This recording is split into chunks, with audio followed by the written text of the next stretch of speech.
Good morning, everyone. My name is Nick Fry, Manager of Business Development with Tourism Nova Scotia, and thank you for joining us for Succeeding and Growing Your Business in Challenging Times. Today's Thursday, April 15th, and I'm so glad you were able to join us.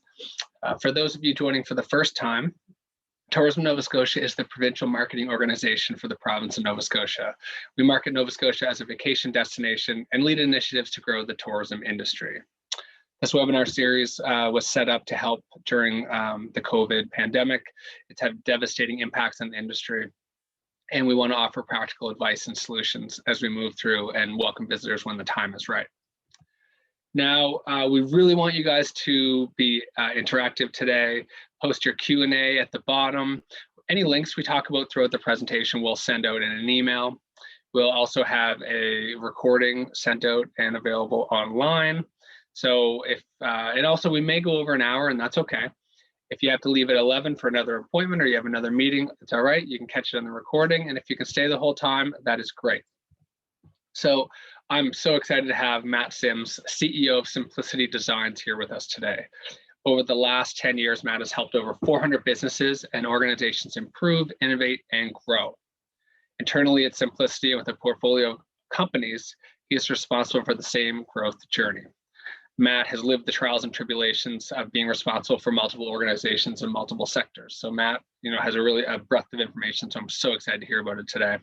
Matt is a serial entrepreneur with equity positions in manufacturing, biotech, experiential retail, and wholesale.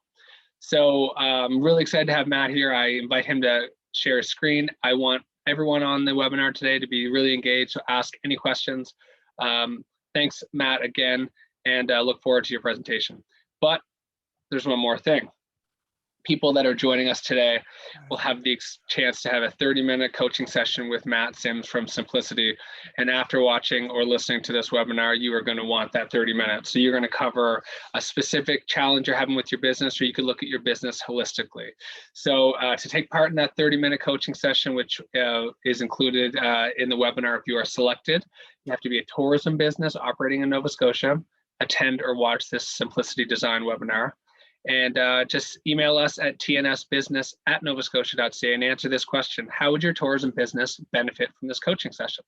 So pretty simple, great opportunity. Just send us an email and tell us how you benefit from it. So now I will welcome Matt to the screen, and really thanks again for joining us.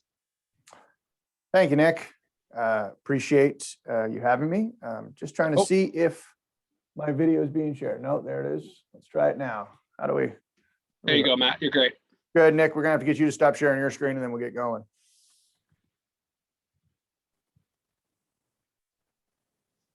So you would share yours now? There you go. There we go. Should be good to go right now, as long as you're in spotlight view. Perfect. Okay, thanks, folks. Really appreciate those who made the effort here this morning to get here. It has been anything but a normal year.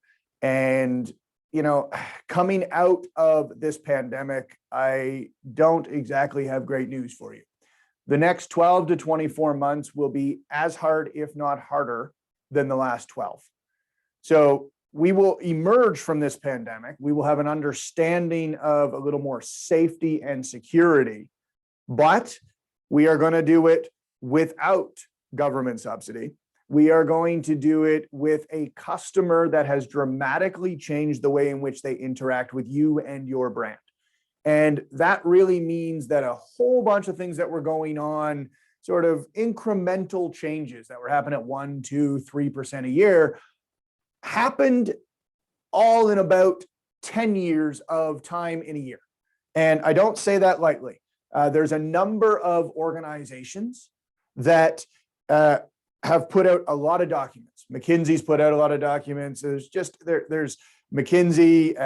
If you look at any of the major accounting firms, you look at any of the major consulting firms, all of them have said that we're not going back. We're not going back. So if anybody's holding on for a needle in the arm and headed back, we're not going there. Things have changed. Things have changed forever. And there's no sector that's been hit harder. No sector that's been hit harder than yours. And so you now have to navigate those times. And whenever I talk to a group like yours, I'm always reminded of Teddy Roosevelt's famous quote, "The man in the arena." If you get a chance, please Google Brene Brown's version. Brene Brown's version of this is even more powerful. The reality is, I admire all of you who are on here today trying to run businesses through here. You're in the arena doing something. And too many people will lob shots and offer advice from outside the arena. And so this is what I say pretty regularly. When you're going to go find advice, when you're going to go find help, and we all need it on this journey, folks, we all need it. When you're going to go find it, please find it from those who have been in the arena or those who are in the arena. There are too many white paper bag consultants who are all too happy to give you a report and say, you should do this, and blame you when it doesn't work. Don't fall into that trap. You saw a little bit of my bio. The only thing that I'll add to that bio is that we have skin in the game. So we have ownership in 9 organizations, majority or minority, and I deal in a sector. I deal in, I've got a coffee shop. Okay, so I understand. I also have a real estate portfolio that has cottages in it that might have got hit last year. So this is a hard sector. I don't know how to do anything else other than say this is very, very difficult, very difficult. But there are those that are thriving in this. So let's get to this. Okay, the next normal. Here's what we're going to look at today. We're going to look at the virus. We're going to look at the world. We're going to look at the future of business. I'm going to bring up epic chemistry as a case study because I think there's some important lessons. The coffee shop, I think there's some important lessons in here and where the world's changing and how quickly. And then I'm going to talk about your turn. So hang on, we're going to do about 30, 40 minutes of this. Anything that you want to chuck in the chat, I've got the chat open on the right here. I can see it. Please put it in there. I will try to incorporate it in as we go. This is for you. This is not for me.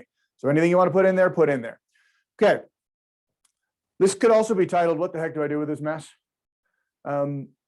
Let's get going. We are emerging from the Great Lockdown. We are emerging slower than the US. And in fact, in parts of Ontario, Quebec, and Alberta, they are now facing more hospitalizations and more deaths per million than the US did at the worst time of the pandemic. So we are not out of this, folks. Just to be perfectly clear, we're not out of this. The Atlantic bubble just got delayed. I know that we're not supposed to time fence this wonderful presentation, but you have a summer coming up. And so you need to start to contend with, what does it look like? What does it look like for me? And what does it look like under 3 different conditions? Very unlikely you're going to face the lockdown. But my guess is we're going to continue to face the dance, and we are going to face opening up of restrictions. And you've got a business to run through that with a wage subsidy that's running out at the end of June. Okay. We had the hammer. We're now in this place called the dance. And the dance is oscillating threats, reopening, closing means no one shows up. As we move forward in New Brunswick, there are 1,477 cases, 43 active cases, 30 fatalities going on right now. If you go a little bit further in Nova Scotia, the number is even smaller. We are dealing with it well, which is nice. But if there's one thing for certain that we know about this pandemic, is that we know nothing for certain. Except we do now. We know 2 things. We know border crossings are going to be more difficult. And it's going to be interesting to see how people handle vaccines, et cetera. We know that large gatherings are not going to be a thing until we have enough people vaccinated. We also know what's dangerous and what's not dangerous, and especially with these new variants, the UK variant, the Brazil variant, et cetera. We know that they are more contagious and they are more dangerous to the youth. We know that. We also know that indoors is more dangerous. Okay, I'm not probably telling you anything you don't know. We also know occupations that are more at risk. The reason why I bring both of these up, if you look at both of these sites, they're incredible ways of seeing information. And I highly advise you go take a look at the Visual Capitalist and you go look at Information is Beautiful. Both of those are wonderful places to consume information. We also know that masks are going to be with us for a while. And if you look at the flu pandemic in the last year, maybe we ought to consider them because the flu didn't actually happen last year in any meaningful way during flu season. And to give you a little idea of that, normally per week in January, there were somewhere between 14 and 23,000 transmissions of the flu. Last year, the number was literally 50 and below because we were all wearing masks. So folks, we know the scientific impact on it. And this is a point I want to bring up. It takes a lot of grit and resilience to run a business. It also takes some brains to change your mind when things aren't working. And if I can guarantee one thing for you is that the world is going to continuously change, and I need to stay one step ahead of it in terms of what my customers are asking for and how I can deliver that value. So in order to be a very, very effective and profitable and sustainable long-term business, I need to be able to change. Being able to change requires you to be able to take your most highly guarded, sacrosanct thoughts and challenge them on a regular basis.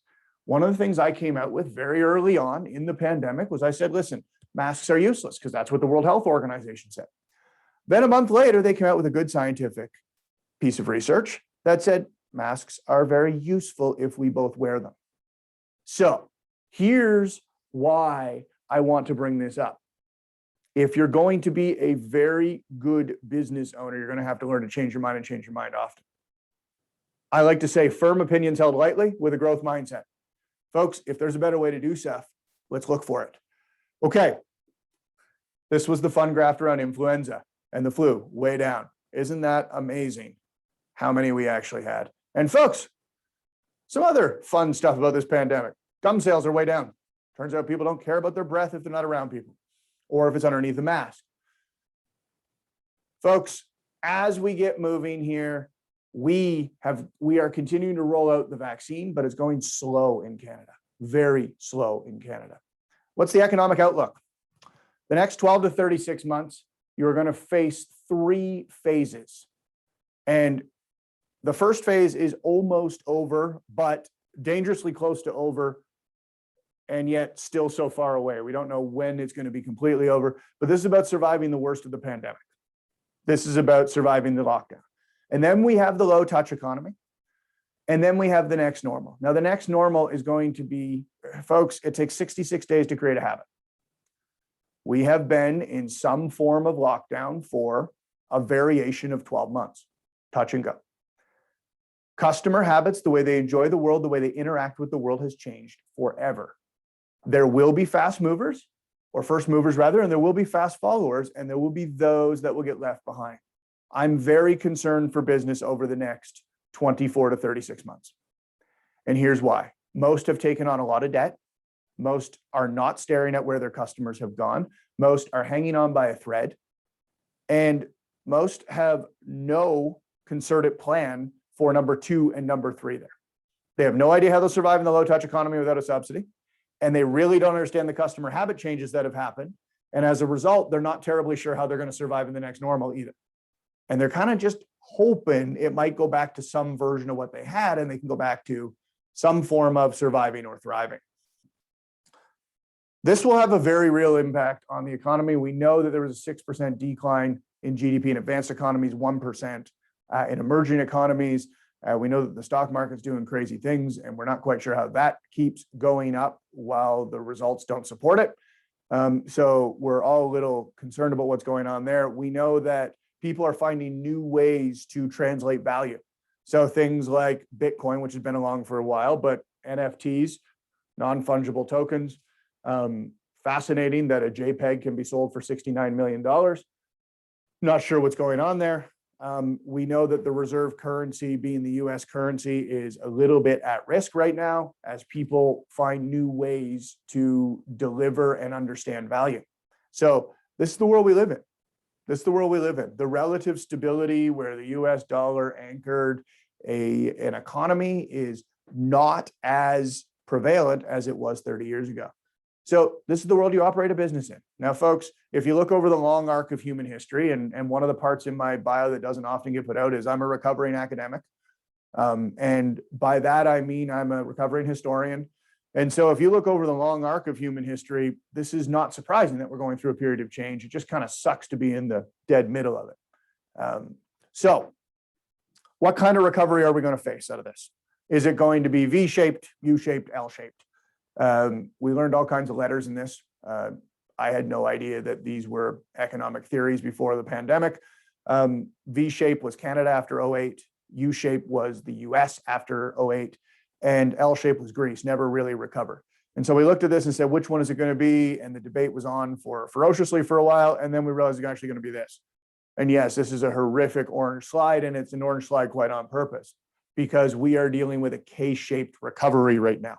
We are dealing with a recovery where professionals and those who can do what I'm doing today, create value in some way on a screen and do it virtually, okay, they could still survive and even thrive in this.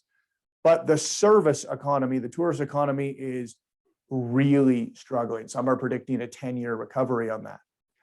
Folks, it is really important you understand where you sit. And this lovely graph from the Board of Innovation, I think, is one of the most important things to put a circle on where you are and to understand where you're starting from. And folks, to be an entrepreneur, to get out of bed every day, requires a certain amount of hope. But I don't let that hope infiltrate the brutal reality of where I am. If you study anything like Jim Collins or any of the greats who talk about proper strategic execution, there are two things that remain sacrosanct. I believe firmly we're going to get to a better tomorrow, and I understand the world the way it is, not the way I wished it was. So, can you get there as a team? The way that I help people get there, take a look at this. Circle where you are. How long of an impact is it going to have on your industry? How big of an impact has it been right now? Where are you on this? Once you circle one of them, we can start to get to work. And so these slides will be available to you afterwards. If you do nothing else, start from where you are. Start from where you are, and let's start working back out from there. Okay. You're going to have to prepare for multiple scenarios of recovery. We talked about this briefly. Just wanted to bring up this McKinsey quick presentation.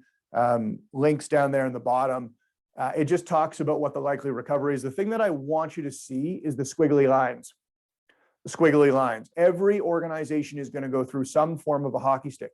Even those organizations who benefited from the uptick in work dealt with high variance on their supply chain, on their ability to deliver for the customer. It was very, very difficult. Now, for those who had no customers, you didn't really want to hear about people who had too many customers. But here's the thing about business.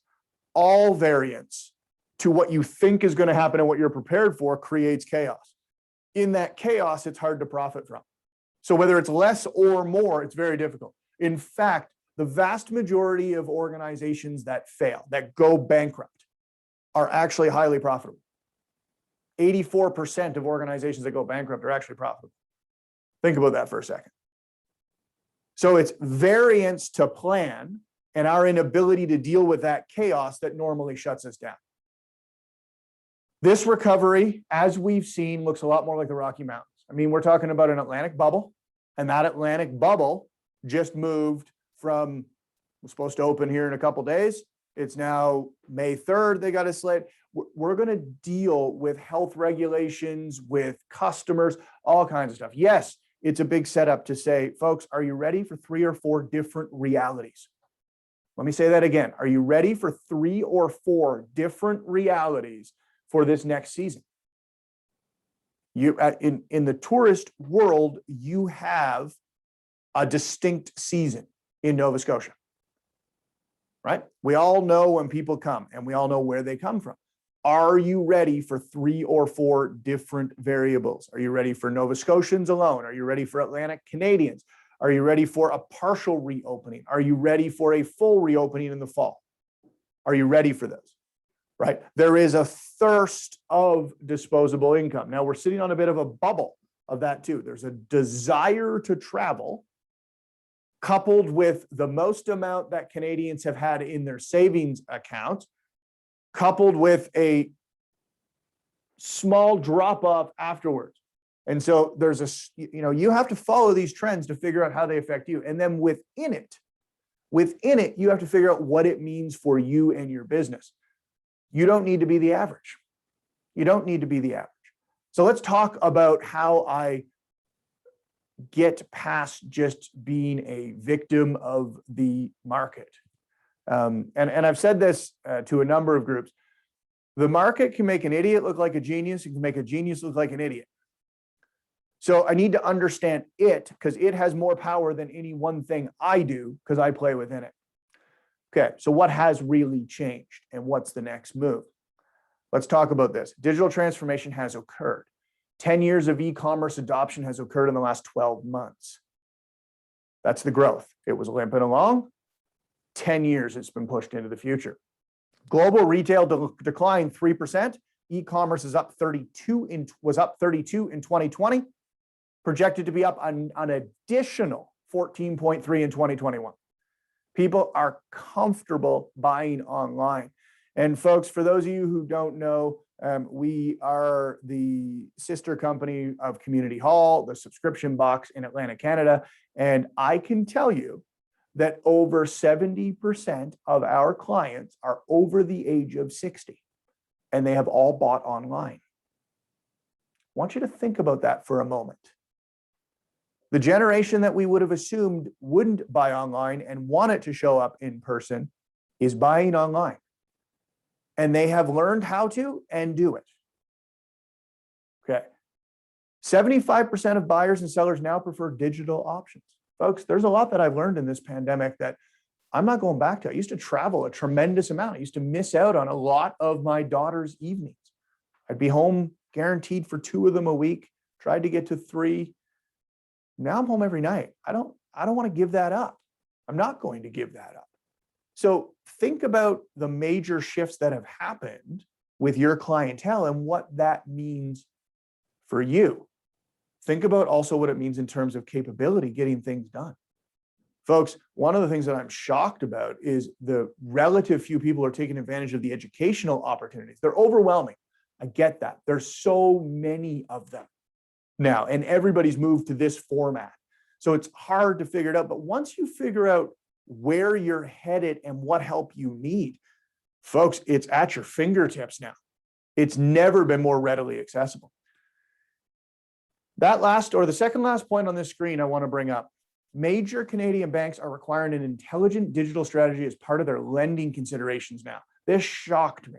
So listening to the head of RBC, and then I listened to the head of TD, 2 separate webinars, and they basically said, if a small and micro company can't talk intelligently about their digital strategy, we are not interested in lending to them.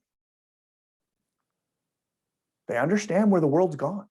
And that final one, folks, remote work is here to stay. Figuring out how to make it work is going to be very complex. Fully remote, hybrid, what are we doing? It also opens up a world of opportunities. You now have access to incredible talent around the world, but you got to go find it, right? We've also become a more desirable area to move into. So, Atlantic Canada is only going to benefit from, both the way we've handled this pandemic and the beauty of our landscape, given where the world's headed. What's that mean for you again? What's that mean for you? Okay, folks, traditional B2B are now pushing direct to customer. Traditional B2B are pushing direct to customer. Look at these. These are not small shifts, folks. These are major brands that used to rely wholly on B2B. Now they're going direct to consumer, right? And they may look like small shifts. They're not. This one, I think, is probably one of the most important slides for Tourism Nova Scotia. The future of retail will be experiential. It will not simply be a gift shop where I buy trinkets. People will only go to locations when there's an experience to be had. Do you understand the experience that you're providing to your customer?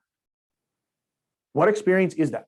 And I love listening to Gary Vee because he's not afraid to put himself out there in terms of what's going to happen in the future. And he's been right more than he's been wrong.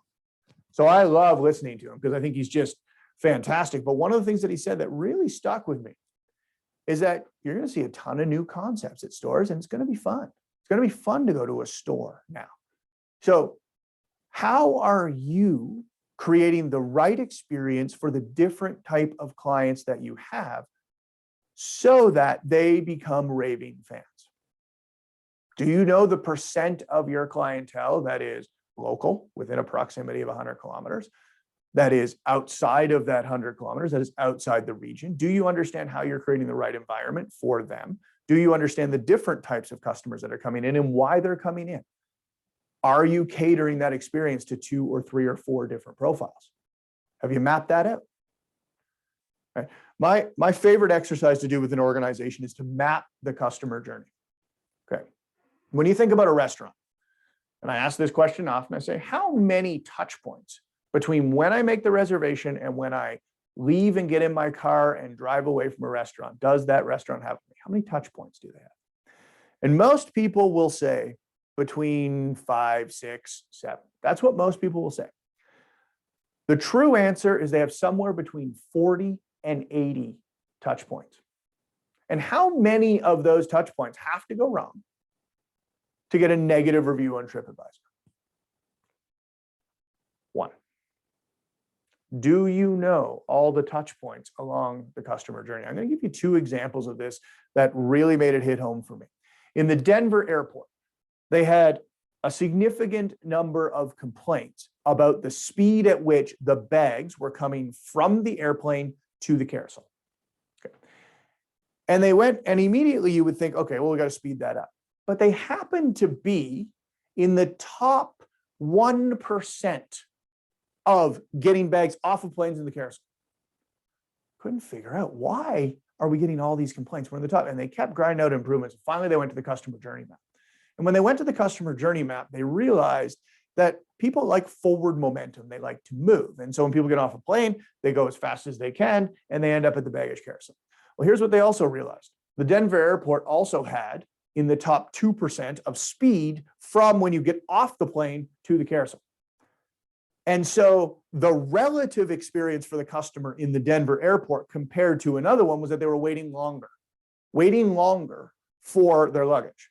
The reality is they weren't waiting longer, but they felt like they were. And so seeing that, the Denver airport mapped out a brand new way to get to your luggage. And they weaved you through, and they put up beautiful stores and welcomed you and put up small pieces from the area and really welcomed you to the region with wonderful representations of it, both in commercial ways and in museum ways, and really welcomed you into Denver. The result was it took twice as long to get to the baggage carousel. People were happier. People spent more money getting to know the place in the different, they stopped for snacks, they stopped for souvenirs, and they got to the baggage carousel a little bit later, and their luggage was there from, and they loved it. Now, folks, that's a counterintuitive solution.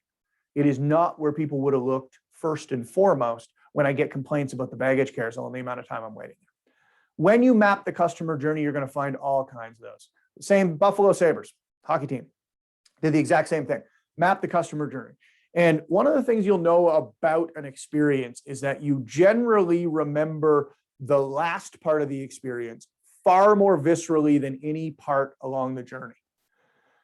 And the last bit, if you've ever been to a professional sporting event, is that you go out and you wait forever, and you wait and you sit there and you sit in your car and you try and get out of the parking lot, and it takes forever. And it is brutal. You see people leaving with 6 minutes left, 7 minutes left, 10 minutes left in the game because they just don't want to sit in their car. The Sabres realized that that was the #1 problem with most of their experience. So they said, okay, how are we going to fix that? And it turned out the solution was very, very easy. All they did was create a kids zone. Then they created restaurants that stayed open. Then they created a few bars that stayed open. And then they made sure the gift shop stayed open. And what they did is they turned that 2-hour hockey game into a 3-hour experience for those who wanted it. Not everybody, those who wanted it. Those who wanted to keep the memory going a little bit longer. What it did was dramatically decrease the number of people rushing to their cars. What it allowed is for a staggered exit. That staggered exit allowed for a dramatically different experience.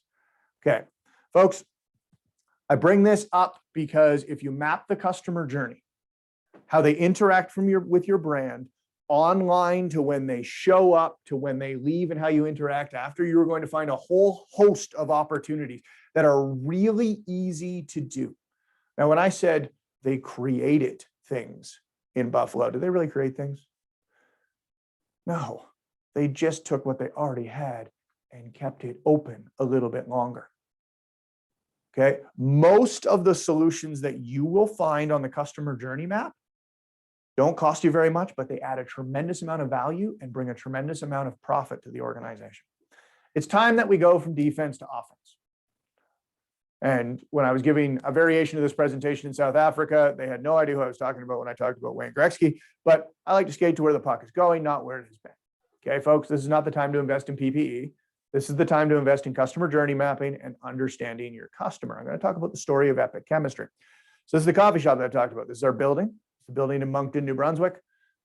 You can tell that I've been affected by the bubble a little bit, going back and forth between New Brunswick and Nova Scotia.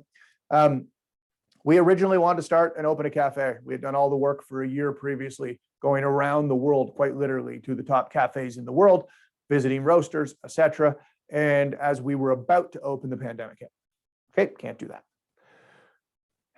Let me talk about coffee for 1 second. We all love it. Very few of us know much about it, I've come to learn. Coffee is simple, but good coffee relies on you. So there's a farm, and then it goes to a roaster, and then you brew it. Most important thing is to get really good beans, then get somebody who knows how to roast, and then it's all up to you. And for about half a decade, I was turning exceptional coffee into sludge. And I know that this is also a problem because that sludge was normal for me to drink. And it was normal for me to drink at other people's places as well.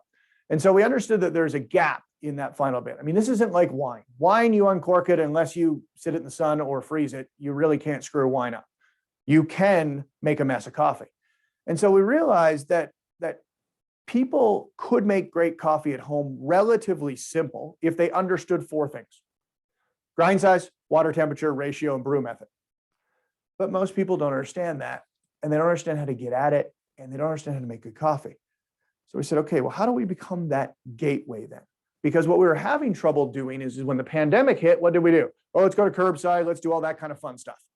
Okay, none of that worked because people didn't really realize the difference between, the coffee world's done a wonderful job of selling you dark roast as something you like, even though dark roast is essentially burnt beans from different farms so that they can all make it taste the same. It's soot. And so we didn't know how to help people taste good coffee. And so we got to figure this out. Well, a tasting room was born as a result, which in hindsight makes complete sense because people go to wine tastings all the time. Why wouldn't we also, and wine tastings generally, you can't have one at 9 a.m. It's still not socially acceptable. So why not do a coffee tasting? So we knew the cafe wasn't going to work. We knew that wholesale wasn't going to buy because they didn't really understand the difference between really, really, really good coffee and not so good coffee. Everyone drinks coffee, few understood how to make it. How do we get people to taste the difference? And that's where the tasting room came up. We invited 2 in to try it. We wanted to impress them, so we sat them at the bar. We went through the different ways, different extraction methods you can make coffee. So I went through a beautiful little pour over, and then we went to a wonderful immersion coffee, and then we went to an espresso, and then we went to a milk drink, a latte to finish it off and make it nice and smooth. And you just got to follow the progression of same bean, different type of experience in the mouth completely. Right? You take the same bean, grind it at a different size, different brew method. It was unbelievable. And they were blown away that the same bean could taste so dramatically different. I went, wait a minute. You didn't know this. Nope, we didn't. You enjoyed what just happened. Yep. And we stumbled backwards into what I'll call experiential retail. And what this is basically a form of edutainment, bringing you along a journey, helping you connect with the bean, helping you connect with the way to brew it. And it's been amazing. So instead of opening a cafe and schlepping $3 drinks, we opened a tasting room. That tasting room now is, I mean, it's all through organic growth. It is basically sold out Friday, Saturday, and Sunday when we have our tastings. And we have 3 tastings on Saturday, 2 on Sunday, 1 on Friday. And I'm telling you this because we had a cafe that got decimated and nobody wanted to buy anything. Nobody could come. To a tasting room that is thriving. By the way, we can also gear that down. So as New Brunswick, this is in New Brunswick, we're looking to expand into Nova Scotia, but as New Brunswick goes from their different colors with different restrictions, we can also oscillate with it. We can go down to 10 people in safely. We can go up to 22 when we're in open. We can go to 16 when we're in yellow. And it's just understanding how to oscillate back and forth. And, you know, the one thing this pandemic has done is it has created I think a more honest conversation between customer and supplier. And I think it's been really great for brands to connect authentically and honestly and go, oh, we're just all in this together. We're just, you know, we're a small local business. We rely on you. Thank you for you showing up, but also thank you for understanding when we need to move back and forth and still supporting us through this. So a tasting room was born where we take people on a journey. Folks, I can tell you that this is going to do, you know, this will be recorded here, so I probably shouldn't say this top line, but I'll say it's going to do about $1 million annualized a year in the tasting room. And we have 3 main value streams. We have wholesale, we have the tasting room experience, and then we have retail subscription afterwards. So a form of ARR and MRR, if you don't, annual recurring revenue, monthly recurring revenue with the people who buy the beans. We have the tasting room experience where people learn what they like and don't like, and then can buy the equipment, et cetera. And we have the wholesale where we are not a cafe, so we don't compete with anybody else who's selling coffee for drinks. So we supply a number of the high-end cafes and restaurants now. Okay. I'm telling you this because I think that a lot of you had businesses that would have worked in the pre-pandemic world, and we need to completely rethink them. By the way, if you were running a business that was barely surviving before, don't rebuild that business. Rebuild something better. Rebuild something better. Okay, you'll have this. We iterated our way to success. We brought the wholesale customers in. We brought regular people in to experience it. The one great thing about coffee is the vast majority of the world drinks it, and it was fun. It was a lot of fun. It's a lot of fun to engage with them. It's a lot of fun to engage with their experience. So let's start applying this to your business. How do we do that? Okay, we're going to run quickly through this. But remember, there are coaching sessions available afterwards if you reach out. And that's why we decided to offer coaching sessions with this, because we want to make this relevant for you. It's all well and good for me to talk about Nike and Epic Chemistry and other businesses, but how do we make it relevant for you? This is the start of it.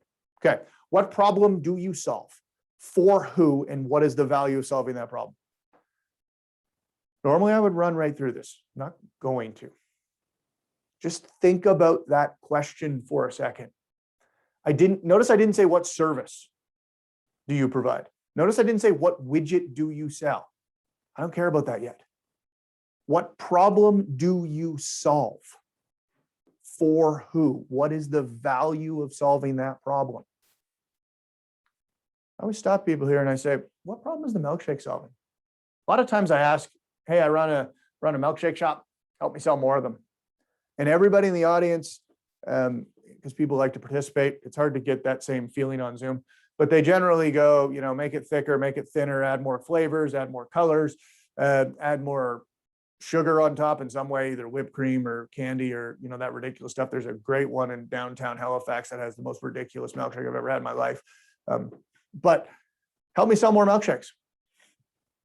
And they give you all kinds of answers, but they don't ask the question, what problem is the milkshake solving? The milkshake solves 2 problems. In pre-pandemic North America, over 65% of milkshakes were sold to people commuting to work between 7 and 9 in the morning. What problem did that solve? Boredom on the way to work. Turns out I didn't need more flavors. All I needed to know was the average time of the commute, and I need to make the thing thick enough to get you there. Who was my core competition? Coffee, the bagel. And for anybody who looks at me and goes, that's ridiculous, I want you to realize that Starbucks looked at that data and went, wow, that makes a lot of sense. Where do you think the Frappuccino came from? It's a coffee milkshake. And they started offering those as soon as they figured this out. Folks, the best in the world ask themselves this question: what problem do I solve for who? And the most important bit is that last one: what's the value of solving that problem? Because the value of solving that problem tells you whether it's financially sustainable, whether you want to be in that game or not. Folks, what is the job to be done? What is the problem that V8 solves? Well, I often also ask, does anybody here drink V8? I think it's horrific tasting. But why did people drink V8? They drank it to take care of their vegetable quotient for the day. Okay, their vegetable quotient for the day. Then V8 decided that they didn't solve the problem of vegetable quotient, or the 2 servings rather, not the day. I hope you get more than 2 servings. The vegetable quotient, they actually decided that they made juice. And they started making all these other juices. Okay. Given this presentation in Calgary once, and as I went through this V8 example, there was a guy that was cringing noticeably. And he said, Matt, I was in the room when we made this decision. And it was the single worst strategic decision we had ever made. As soon as they said they made juice and they created more versions of juice, they got removed from the vegetable aisle, which they used to sit on an end cap on, and they got put into the juice aisle. And in the juice aisle, there's a whole bunch of different versions of it, and you don't know which one's good and which one's not good for you. And so people just sort of moved away from V8. The net result is that V8 has over 50 SKUs now, and they sell less revenue, total revenue, than when they just had the 1 SKU and the 3 different versions of it. They sell less today in total revenue and way less in profit because of all the different brands that they're trying to support, or the sub brands that they're trying to support. Folks, when you get this wrong, it gets really wrong. Don't look inside out. What widget or service do you provide? Look outside in. What problem do you solve for who? The great organizations start there. And if they can't answer that question, they don't move to the next bit. They don't just work harder, try harder, do more. It's a mistake to do that. Folks, the exercise that I hope that you go through: what problem were you solving pre-COVID-19? Who was your customer? What was the value of solving that problem? How has that changed? You've got to ask yourself these questions. And what will happen is this slight shift in perspective will dramatically alter how you go to work. It will also make you a lot more profitable and focused on the right things instead of all the things. The most difficult thing to change is something that we do very well that no longer has value. And yes, folks, I put BlackBerry and Blockbuster and Kodak on the right there. Blockbuster laughed at Netflix, had a chance to buy them for relatively little. BlackBerry taught the world how to type with their thumbs and mocked the idea that a screen would be the way that we would go. They said everybody would want a QWERTY keyboard and value security. They don't. Kodak invented the digital camera, buried it in the basement. Okay. What has changed in your world? Do you still have a market? How has COVID-19 changed the way customers engage with you? Ask yourself these questions.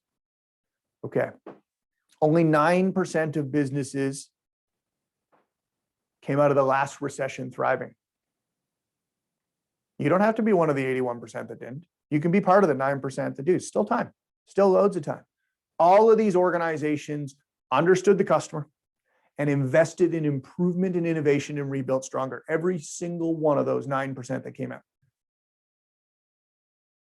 Where will you be? Where will you be? Folks, I'm going to rip through a couple of business principles, and I do this because I think and I hope that you interact with these resources that are readily available to you. What problem do you solve for who? What is the value? How are you going to position yourself in the marketing? What profit model will you use? What's your moat? What's your competitive advantage? What are you leveraging? Labor, code, capital, media? What capabilities must you have? People, process, and technology. And folks, this last one's really, really important. Why are you doing this? Why are you getting out of bed? Because I got to tell you, there's a lot of shit you're going to have to go through in the next 24 months. And you better have a reason for getting out of bed. Why? And folks, in the handout here are all the resources for you. What problem do you solve for who? What is the value? That's Clay Christensen, Competing Against Luck. How are you going to position it? That's Uncommon Service, which asks you, what are you terrible at in the service of great? And obviously Awesome by April Dunford, that gives you a playbook on how to properly position that in the market once you figure that out. Then you got to figure out what profit model. The Art of Profitability will give you 23 different potential profit models that you'll have. And Naval Ravikant, who is, came from absolutely nothing and has succeeded in multiple businesses. We'll challenge you on mindset and how you're going to leverage what you're doing so that you can profit properly. And then we'll get to the capabilities that you must have, which we get into Procter & Gamble's core book on strategy, and Michael Hammer's core book on process, how to do things faster, better with less resources. And finally, start with why. Why are you doing this? Good to Great is the classic book that talks about having a purpose and getting the right people in the right seat and going. And Start with Why is, really a good book to engage in to make sure that you're connected to why you're doing this in the first place. Folks, business principles haven't really changed. How to succeed hasn't really changed, but the customer buying habits have changed significantly. And the way we execute and connect has changed as well. How will you recalibrate? How will you reload?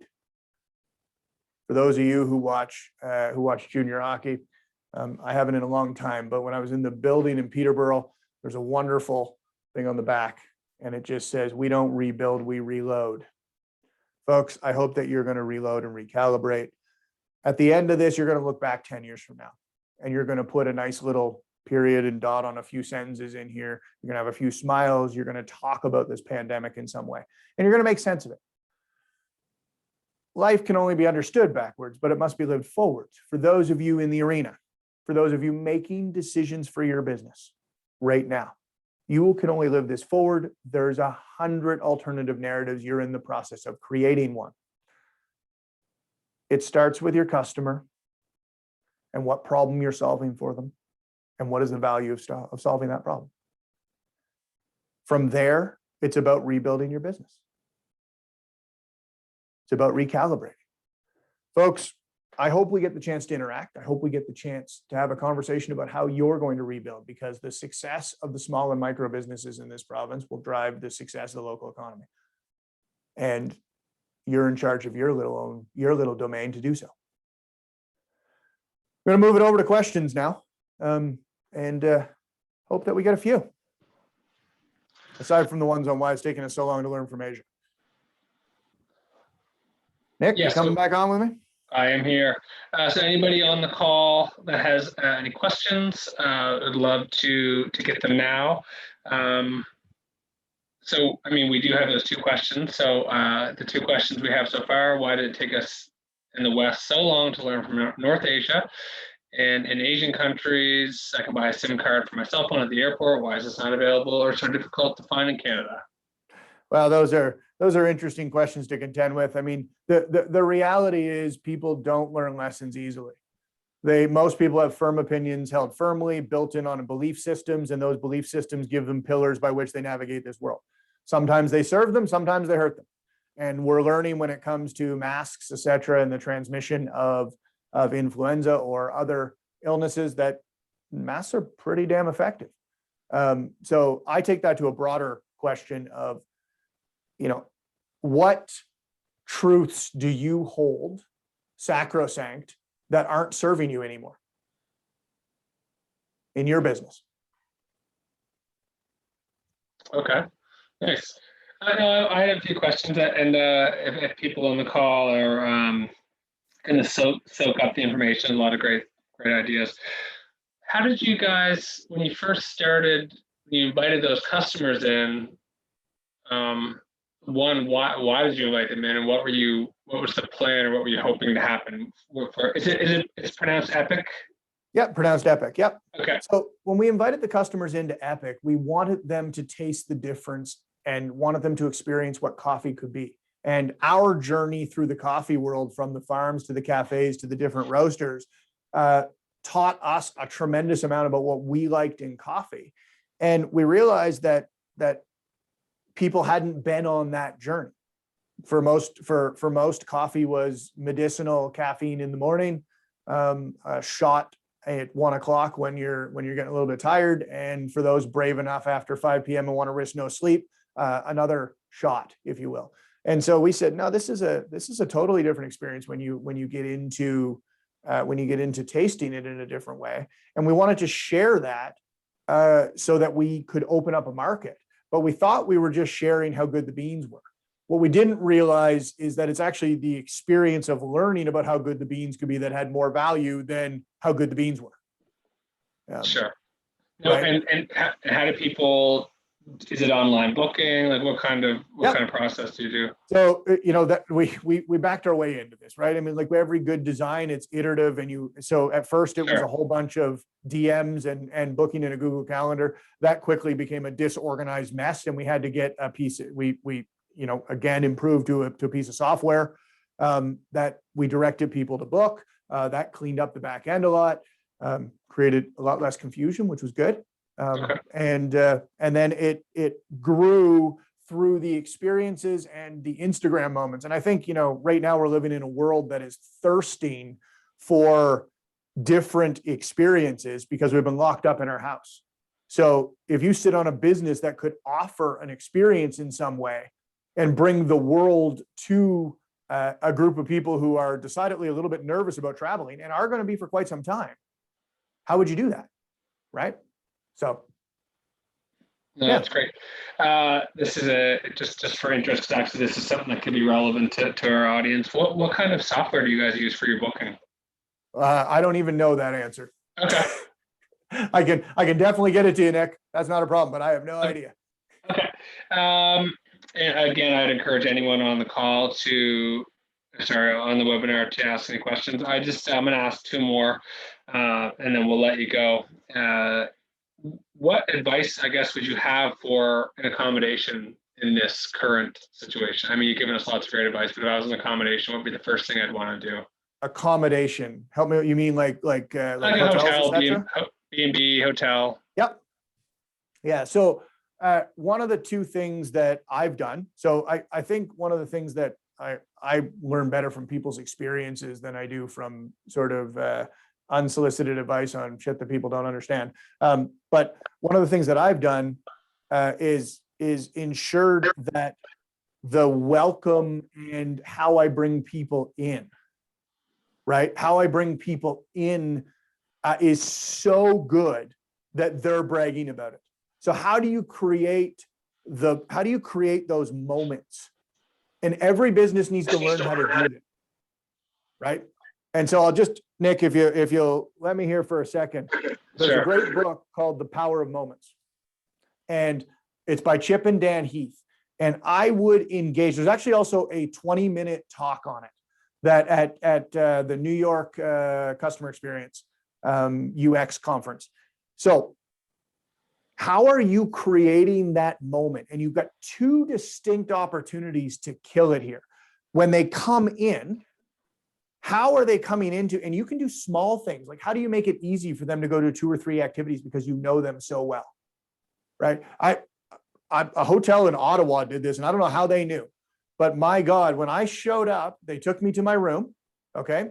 They took me to my room, and in my room, I walked in, and here was a bunch of stuff around running. Now, I guess if you look up my social media, you will see that I run fairly regularly, but they had gone through the effort to help me with trails.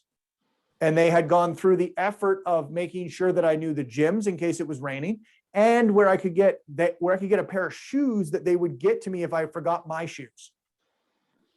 Do you think that organization knew me? They knew me inside and out. They knew I was traveling for business because of the questions that they'd asked before, and they made it really easy for me to get my run in. Okay. In the tourism experience here, you are creating moments and memories. There's a great example in The Power of Moments that talks about a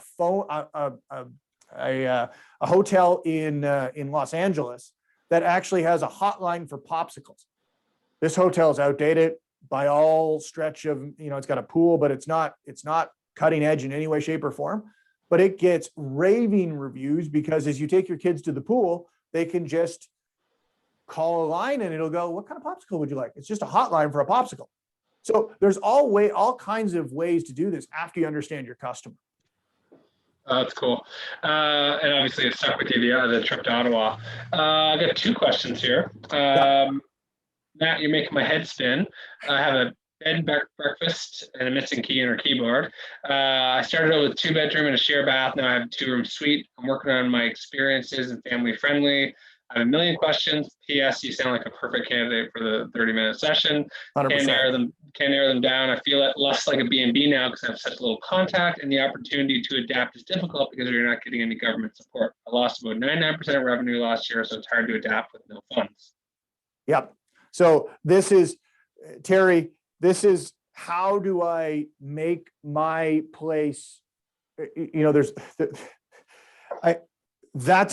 written a paragraph there, and it starts with how do I become the place that people want to stay when they come to my region, and who's staying there? Are you're talking about family friendly. How are we ensuring that families when you go to X location, you've got to stay there.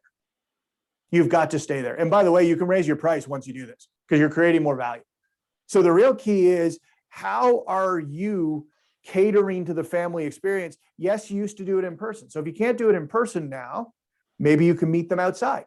We've got distance where we know the parameters by which we can still have a very good human experience. There's also little touches, notes, folks, handwritten notes. How often do you get one of those today? Not very often. So in a world that's decidedly digital, how do you go analog and create a memory for them? How do you know that family? How do you collect the data up front about that family so that you can recommend where they should go? You can tailor a little basket.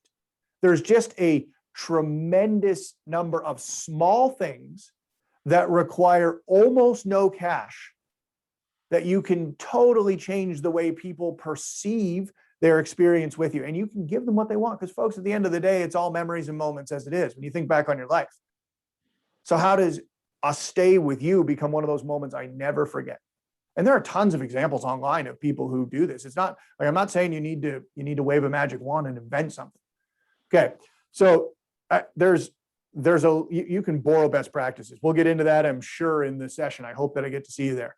I've got the Q&A up as well, Nick, and I'm seeing a few other ones like, can you give some examples of digital tourism experience? There's a whole bunch of virtual tours that are killing it. You look at the African Canadian experience that is being put up. So virtual tours that are relevant and engage, which, by the way, that's becoming increasingly difficult as our expectation rises. And just how do you combine the two? So subscription boxes, how do you create a small part of the region and then open that with them in a digital way while they go through some sort of tour? Like, how are you connecting all these? There's lots of fun. Once we get into these discrete problems, there's a lot of fun. Okay, how to know when to invest in potential growth or to protect cash flow for the next bad times coming. Yeah. So I like to have a year of cash flow available to me because you never know when you're going to run into a bump for some reason. I think supply chains are going to be the next major problem. I know. I'm dealing with them in a couple businesses. The price to ship something across in a container has gone up 3 times in the last 3 months, which is ridiculous. But they're just trying to sort out the world's logistics. You're asking how to know when to invest for potential growth. Here's my rule of thumb when it comes to investment. Every potential change starts with a pilot that you invest big enough to learn, but small enough that you don't lose the whole business. Okay, big enough to learn, just big enough to learn. Did it work? So if I was sitting in that bed and breakfast that we just talked about, I would pilot my new way with 4 or 5 guests. 4 or 5 guests, get the immediate understanding. I get it up to hopefully 20, 25 guests and find out if my reviews go up and that kind of stuff. Pilot the small stuff, tinker. So how do you know when to invest? Folks, you got to stay one step ahead of the curve, consistently reinvesting.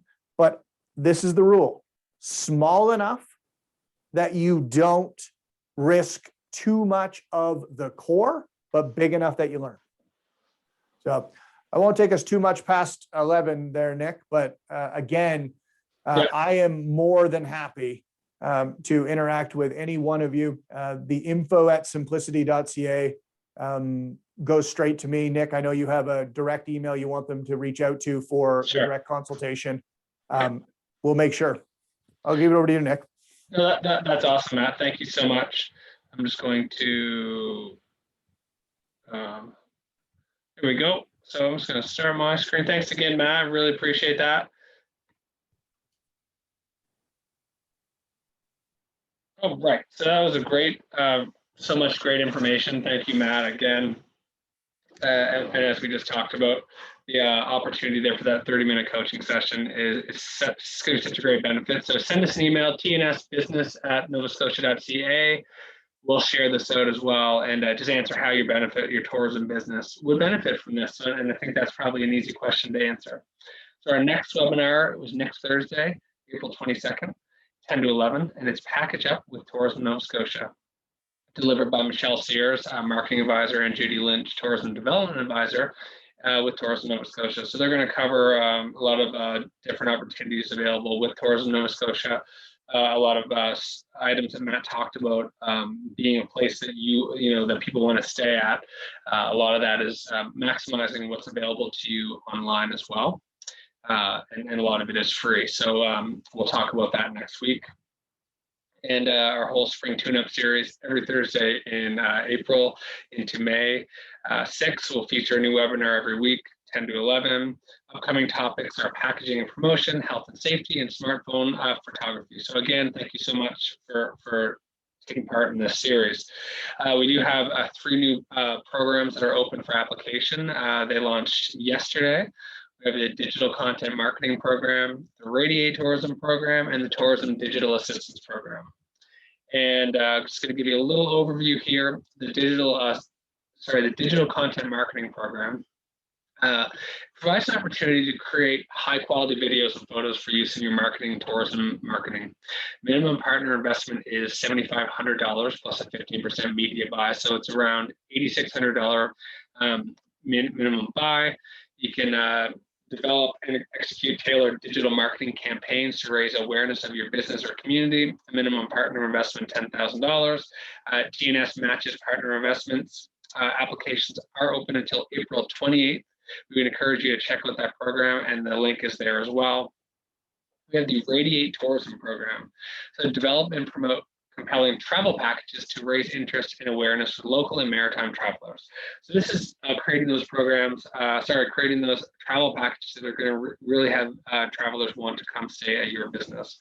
Participants in the program will be supported with development and marketing activities such as market research insights about travelers from the maritime provinces, coaching on experience and package development, positioning your package to appeal to the target market, tips to create digital ads, and support for digital marketing activities valued up to $5,000 and managed through Tourism Nova Scotia. Also open until April 28th. We also have the Tourism Digital Assistance Program, where you can receive up to $5,000 in services from qualified digital consultants to help improve your online presence. Eligible activities include e-commerce, digital marketing strategy, search engine optimization, online bookings, social media strategy, website creation, content creation, copywriting, and content creation, social media posts. This is an awesome program that we have had up and running since last year. You receive $5,000 to have a consultant not only tell you what needs to be done, but actually do the work. It is open until May 5th, and the links are, of course, you can link off of the website. We'll also share it out after the fact.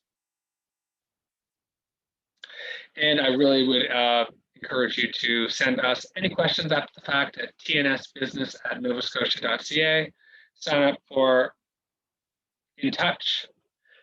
Follow us at Tourism NS on Twitter, LinkedIn, follow Tourism Nova Scotia. Our website is tourismns.ca, and our COVID-19 resource section has has a lot of great information, tourismns.ca/coronavirus. Thanks again for joining us today. Hope you have a wonderful day, and hope to see you next week.